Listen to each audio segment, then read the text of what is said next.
ರೋಣ ಪಟ್ಟಣದಲ್ಲಿ ಸುಗಮ ಸಂಚಾರ ಹಿನ್ನೆಲೆ ತಹಸೀಲ್ದಾರ್, ಪೊಲೀಸ್ ಅಧಿಕಾರಿಗಳು ಮತ್ತು ವಿವಿಧ ಇಲಾಖೆ ಅಧಿಕಾರಿಗಳಿಂದ ಪ್ರಮುಖ ಬೀದಿಗಳಲ್ಲಿ ಸಂಚರಿಸಿ ಸ್ಥಳ ಪರಿಶೀಲನೆ ಮತ್ತು ತೆರವು ಕಾರ್ಯಾಚರಣೆ.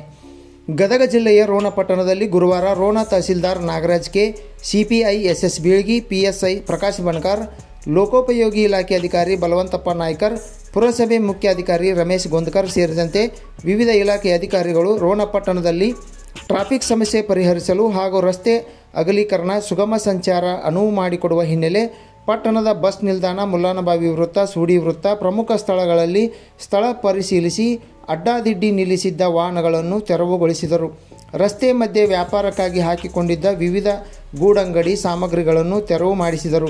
ಈ ಸಂದರ್ಭದಲ್ಲಿ ಮಾತನಾಡಿದ ರೋಣ ಸಿಪಿಐ ಎಸ್ ಬೀಳ್ಗಿ, ಇನ್ನು ಮುಂದೆ ಅನಧಿಕೃತ ವಾಹನ ನಿಲುಗಡೆ, ರಸ್ತೆ ಮಧ್ಯೆ ವ್ಯಾಪಾರ, ನಂಬರ್ ಪ್ಲೇಟ್ ಇಲ್ಲದೆ ಓಡಿಸುವ ವಾಹನ ಇಂಥವುಗಳ ಮೇಲೆ ಕಠಿಣ ಕ್ರಮ ಕೈಗೊಳ್ಳಲಾಗುವುದು.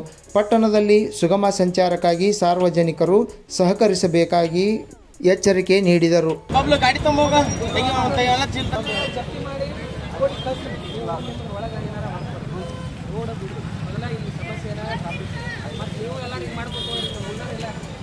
ಬೇರೆ ಊರಿಗೆ ಬಂದರೆ